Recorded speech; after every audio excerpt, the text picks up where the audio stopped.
اور جو اس میں چینجز لے کے آنی ہے آپ میجورٹی کے ساتھ ہے اس کو آپ چینج کر دیں. لیکن یہ کیا طریقہ ہوتا ہے کہ مسودہ یعنی کہ ترامیم کا مسودہ وزیر قانون کے پاس نہیں ہے, اسمبلی ممبرز کو پتہ نہیں ہے کہ کیا ترامیم لائی جا رہی ہیں, تو پھر یہ ترامیم کون لے کے آ رہا ہے؟ یہ خلائی مخلوق لا رہی ہے, فرشتے لے کے آ رہے ہیں. دوسری بات یہ ہے کہ آپ نے جب ترامیم کرنی ہے, آپ نے اس کے اوپر 2/3 اکثریت چاہیے ہے, تو آپ نے لوگوں کو اغوا کر کے لوگوں کو پورا کرنا ہے. تو یہاں آپ کی بدنیتی آ جاتی ہے. پھر آپ سپریم کورٹ کی بات لے لیں کہ جسٹس افتخار چودھری نے, جو سابقہ چیف جسٹس تھے, انہوں نے ایک روٹین بنا دی کہ جو سینئر جج ہوگا وہ ریٹائرمنٹ کے بعد سینئر ترین جج جو ہے وہ چیف جسٹس بن جائے گا. ایک سسٹم بن گیا, بڑے احسن طریقے سے وہ طریقہ چل رہا تھا.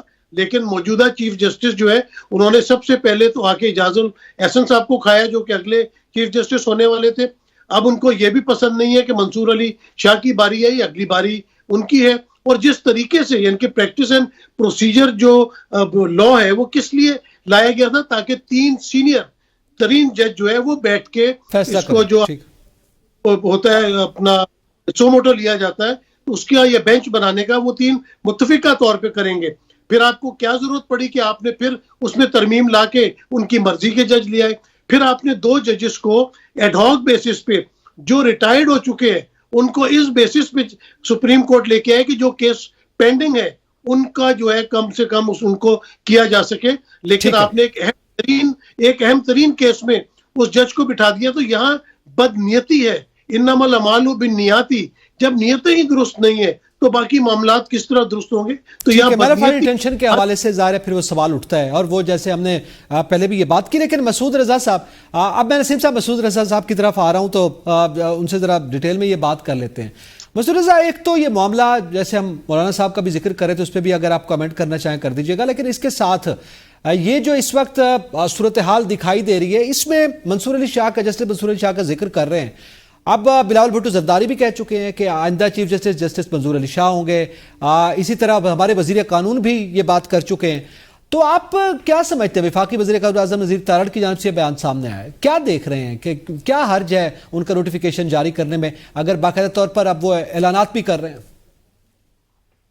جی, سب سے پہلے تو جو باتیں مجھے کہنی تھی نسیم بھائی نے وہی باتیں کہہ دی. تو کہتے ہیں نا, گریٹ پیپل تھنکس الائک. بہت شکریہ. تو نسیم بھائی کی وجہ سے میں بھی اپنے آپ کو جو ہے نا کہہ لیتا ہوں کچھ نہ کچھ. بہرحال دیکھیے, معاملہ تو نیت کا ہے نا, معاملہ تو نیت کا ہے. یہ جو ترامیم ہو رہی ہیں یہ ترامیم پہلے بھی ہو سکتی تھیں. جب 18ویں جب چارٹر آف ڈیموکریسی سائن ہوا تھا اس میں یہ شیخیں موجود تھیں جو اب ہمیں پتہ چل رہی ہیں. تو اس کے بعد تو آدھی درجن ترامیم ہو چکی, ابھی تک تو خیال نہیں آیا. اور اس وقت خیال آیا ہے, اور بالکل ٹھیک تھا نسیم بھائی نے کہ جب آپ آئینی ترمیم کرتے ہیں تو ایک گریٹ کنسنسس جو ہے آپ کو ڈیولپ کرنا ہوتا ہے تاکہ آگے جا کر اس پہ مسائل نہ آئیں.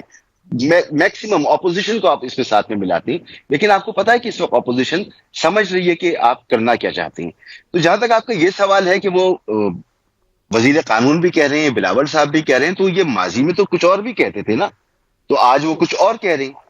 کل جو کچھ حرام تھا وہ آج حلال ہے, تو جو آج حلال ہے وہ کل حرام ہو جائے گا. تو ان کی باتوں پر بھروسہ کیا نہیں جا سکتا. یہ کہہ تو ضرور رہے, لیکن اس دوران صورتحال بدل سکتی ہے, آئینی ترمیم آ سکتی ہے, نئی عدالت بن سکتی ہے, اور اس کے بعد صورتحال مختلف ہے. وہ چیف جسٹس تو بن جائیں گے, لیکن آئینی معاملات دوسری عدالت کے پاس چلے جائیں گے. تو ایک ایسی عدالت بن جائے, اختیارات ہی نہ ہوں آئینی, اور اس وقت سارا مسئلہ ہی آئین کا ہے, کیونکہ الیکشن بھی وہیں پھنسا, دیگر معاملات بھی وہیں پھنسے ہوئے.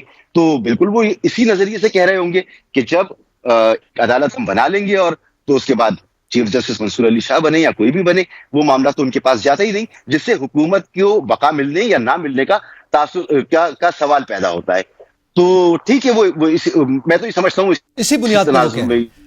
لیکن مسعود, آپ کے نزدیک آپ کیا, مسعود رضا کیا سمجھتے ہیں کہ کیا اس وقت جو مولانا صاحب کی جو گفتگو ہے وہ بھی آج سامنے آئی ہے، آئینی ترامیم کا معاملہ ہے، اور کچھ متفقات کی بات کر رہے ہیں، حماد صاحب نے بھی کی، زبیر نے بھی کی، کہ پی ٹی آئی بھی اس میں شامل ہو سکتی ہے، وہ اپنی تجاویز بھی دے سکتی ہے. تو کیا صورتحال آپ دیکھ رہے ہیں؟ اب وہ جو کانسٹیٹیوشنل کورٹ پہ ظاہر ہے بیسک معاملہ پیپلز پارٹی کا، تو اور اس پہ تو ساری جماعتیں متفق ہیں، ایون کہ مولانا فضل الرحمان بھی. کیا آپ کوئی آئینی ترامیم پھر دیکھ رہے ہیں جس میں سب متفق ہوں؟ مجھے تو لگتا ہے کہ یہ آئینی ترامیم کر لیں گے، کسی نہ کسی طریقے سے کر لیں گے، کیونکہ یہ ٹاسک نون لیگ سے تو پورا ہوا نہیں، اب یہ ٹاسک پیپلز پارٹی کے پاس ہے. اسی لیے بلاول بھٹو صاحب جو ہیں وہ زیادہ ایکٹیو ہیں، اور اس پر انہوں نے اپنے بھی ترجمانوں کا اجلاس بھی کیا، اور پھر وہ تقریر بھی آپ نے سنی ہوگی جو انہوں نے کی. تو وہ کسی نہ کسی طریقے سے بھرپور کوشش کریں گے کہ یہ ہو جائے، اور مجھے لگتا ہے کہ شاید اس میں کامیاب بھی ہو جائیں.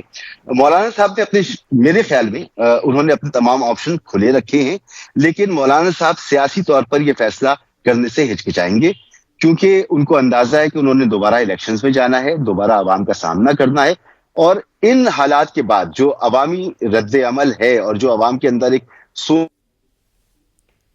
پائی جاتی ہے، مجھے نہیں لگتا کہ اگر دیکھیں گے جو الیکشن ہوئے یہ بھی بڑے کنٹرولڈ الیکشن تھے، لیکن اس کے باوجود پی ٹی آئی نے بڑی سیٹیں نکال لی اس میں، اور اگر یہ اتنے کنٹرول نہ ہوتے تو نتیجہ کچھ اور ہوتا. تو اگلے الیکشن چاہے کتنے بھی کنٹرولڈ ہوں، اس کے نتائج جو ہیں وہ کم از کم ان جماعتوں کے حق میں مجھے آتے نظر نہیں آ رہے جو اس وقت اقتدار میں ہیں. تو مولانا صاحب کے لیے سیاسی طور پر یہی فیصلہ شاید درست ہوگا، ایسی کسی ترمیم میں جاتے ہیں تو پی ٹی آئی اس میں کسی نہ کسی طریقے سے شامل ہو، ادروائز مجھے مشکل لگتا ہے ان کا جانا. مشکل لگ رہا ہے. اچھا اب اس پہ حماد صاحب آپ ہی کی طرف جی نسیم صاحب آپ کچھ کہنا چاہ رہے ہیں؟ جی میں کہنا چاہ رہا تھا کہ دیکھیں بات مولانا کی ابھی ہو رہی تھی کہ بڑے زیرک سیاستدان ہیں.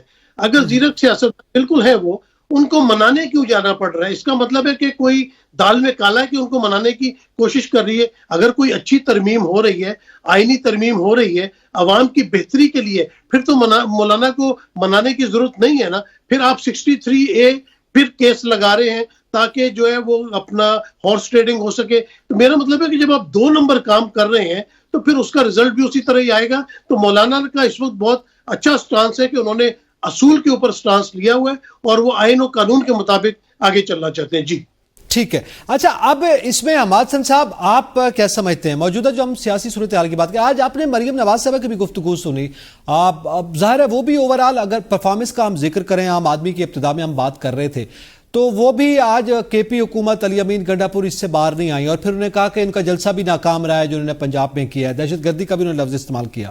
اب سوال یہ ہے کہ کیا وجہ ہے کہ یہ تنقید بار بار پنجاب حکومت کی جانب سے کی جا رہی ہے؟ آئندہ بھی 2 جلسے جو ہیں وہ مینار پاکستان کا بھی کہہ رہے ہیں، اور اس طرح راولپنڈی میں جلسے کی بھی بات کر رہی ہے پی ٹی آئی. تو کیا وجہ ہے کہ یہ بار بار یہ کیا جاتا ہے، پھر جلسوں میں رکاوٹیں بھی کھڑی کی جاتی ہیں، پکڑ دھکڑ بھی کی جاتی ہے؟ اگر ناکام جلسے ہیں کرنے دیں ان کو، ظاہر ہے جلسے اگر ناکام ہوں گے تو خود بخود فیصلہ ہو جائے گا. اعتزاز، میں تو آپ کے شو میں صحافی کی حیثیت سے بیٹھتا ہوں، اس لیے میں تو صحافت کروں گا، میں تو جو جینون بات ہوگی اسی کی طرف آؤں گا، کسی پارٹی کے ترجمان بن کر تو میں بات نہیں کروں گا. صحیح ہے. ہم مریم نواز کے ایک سیاسی بیان کو کیوں لیتے ہیں؟ ہم یہ گزشتہ 6 مہینوں کی کارکردگی کو کیوں نہیں لیتے، 6-8 مہینوں کی کارکردگی کو، کہ اس کو کمپیئر کریں ہم علی امین گنڈا پور کے ساتھ؟ میرا تعلق اسی صوبے سے ہے اور میں علی امین گنڈا پور کی حکومت کو دیکھ رہا ہوں کہ وہ کیسے حکومت چلا رہے ہیں. وہاں پر ان کے اپنے ایم این اے جنید اکبر نے ٹویٹ کیا اور کہا کہ ہماری گورننس پاکستان میں سب سے زیادہ خراب ہے، اور عمران خان نے اس پر کمیٹی بنا دی. اور جب 3 رکنی کمیٹی بنا دی تو اسی کمیٹی میں جنید اکبر کو بھی شامل کیا، لیکن علی امین گنڈا پور نے جنید اکبر کو کمیٹی سے نکال کر اپنے دوست سابق گورنر شاہ فرمان کو شامل کیا. وہ شاہ فرمان جو 9 اپریل 2022 کے بعد کہیں دکھائی بھی نہیں دیا تھا، لیکن وہ چونکہ علی امین گنڈا پور کے دوست تھے، وہاں اپنے وزیر، آپ مجھے بولنے دیجئے گا، مجھے کٹ نہ کرے پلیز، وہاں پر ان کے اپنے وزیر شکیل خان نے اپنی حکومت پر کرپشن کے الزامات لگائے اور مستعفی ہو گئے. وہاں پر ایک بھی پروجیکٹ آپ مجھے دکھائیں کہ خیبر پختونخوا میں کوئی پروجیکٹ آیا ہو. ہم ترس رہے ہیں، دیکھ رہے ہیں کہ حکومت کب لوگوں کو ریلیف دے گی، کب بڑے بڑے پروجیکٹس آئیں گے۔ اس کے مقابلے میں آپ پنجاب کو دیکھ لیں کہ پنجاب میں تقریباً 25 کے قریب بڑے بڑے پروجیکٹس آئے ہیں، وہاں پر کرپشن کوئی بڑا کیس سامنے نہیں آیا ہے ابھی تک۔ گورننس کی صورتحال کمپیئر ٹو خیبر پختونخوا بہت بہتر ہے۔ ہم اس اصل سوال کی طرف کیوں نہیں آتے کہ ہم ابھی ایک منٹ مجھے بھی مکمل کرنے دے دوسروں کی طرح اعتزاز۔ ہم اگر ایک سیاسی بیان کی طرف جاتے ہیں تو پھر ہم اس سیاسی بیانات کی طرف بھی جائیں جو علی امین گنڈاپور صبح شام دیتا ہے بغیر کارکردگی کے، کرپشن کے شدید الزامات کے، انتہائی بیڈ گورننس کے باوجود صبح شام اپنے کارکنوں کو اور پختونوں کو بیانات سے بہلا رہے ہیں، تو پھر اس پر بھی بحث کرے۔ اگر مریم نواز کے ایک بیان پر، مریم نواز وہ یقیناً وہ لوگ جو حکومت چلا رہے ہیں وہ حکومت وہ لوگ نہیں چلا رہے ہیں۔ مریم نواز کی جو طاقت ہے یا جس طرح وہ حکومت چلا رہے ہیں یا جو ان کی پشت پر ہے وہ سب کچھ ہمارے سامنے ہے اور ہم اس پر بول رہے ہیں اور بولتے رہیں گے انشاءاللہ۔ لیکن حقائق یہ بھی ہے، پرفارمنس کا آپ کہتے ہیں کمپیریزن کرنا چاہیے، جی پرفارمنس کا کمپیریزن کرنا چاہیے، یہی باتیں کی ہیں آج مریم نواز صاحبہ نے بھی کی ہیں، عظمہ بخاری صاحبہ نے یہ باتیں کی ہیں جس کا آپ بھی اظہار کر رہے ہیں۔ ظاہر ہے یقینی طور پر ان کی پرفارمنس ہے اور اس کا کمپیریزن ہونا چاہیے، لیکن بیانات پہ ہم علی امین گنڈاپور کے بیان پہ بھی میرے خیال میں شو میں آپ ہی تھے، ہم بات کر چکے ہیں، اب ظاہر ہے مریم نواز کے بارے سے بھی ذکر کر رہے ہیں، یہ سیاسی بیانات ہیں تو ظاہر ہے وہ بحث میں آتے ہیں، لیکن بہرحال آگے بڑھتے ہیں۔ نسیم صدیقی صاحب آپ کچھ ایڈ کرنا چاہ رہے ہیں؟ نہیں، میں بات کر رہا تھا کہ ہم سب کی بڑی عزت کرتے ہیں۔ ابھی آپ نے جی بالکل صحیح، میں صحافی ہوں اور میں جو ہے وہ بیلنس کرنا چاہتا ہوں۔ آپ نے ابھی کہہ دیا کہ جو ابھی مریم نواز نے کہا، جو عظمہ بخاری نے کہا، وہی باتیں آپ نے بھی کر دی۔ بھئی ہم یہ پوچھتے ہیں، عظمہ بخاری صاحبہ نے بھی پرفارمنس کے بارے سے پہلے جو ہے وہ ہم کرتے ہیں۔ جی جو حقائق کی بات پر ان کا کمپیریزن کیا، میں تو ایک پارٹی کا ترجمان بن کر نہیں بولوں گا، میں تو پارٹی دونوں صوبائی حکومتوں کا کمپیریزن آپ کے سامنے رکھ رہا ہوں۔ الفاظ نہ دہرانا، عظمہ بخاری والے الفاظ نہ دہرائیں، میں اس طرح بات کرتا ہوں کہ آپ عمران خان کے ترجمان بن رہے ہیں، میں تو مریم نواز پر بھی تنقید کر رہا ہوں، اور عمران خان چونکہ وہ عمران خان نے تو کوئی کارکردگی نہیں دکھائی ہے تو اس پر تنقید کیا۔ آج میری صوبے میں جو حکومت چلا رہے ہیں آپ تو دور بیٹھے، میں تو واچ کر رہا ہوں۔ بات سن لے، آپ نے شروع میں یہ بھی کہا کہ شہباز شریف کی بات پہ تو مجھے آنکھیں بند کر کے اعتبار ہے، عمران خان میں سیاسی بصیرت نہیں ہے۔ خیبر پختونخوا کے لوگوں میں بہت بصیرت ہوتی ہے، تبھی انہوں نے تیسری دفعہ، وہ کیا وجہ ہے کہ وہ تیسری دفعہ انہوں نے پی ٹی آئی کو وہاں پہ ووٹ دیا، گو کہ خیبر پختونخوا میں بھی کوئی دودھ اور شہد کی نہریں نہیں بہا رہے۔ جو علی امین گنڈاپور نے زبان استعمال کی خواتین کے لیے یا مان رہے ہیں، ٹھیک ہے میرے خیال میں نسیم صدیقی صاحب آپ کا بھی پوائنٹ آ گیا۔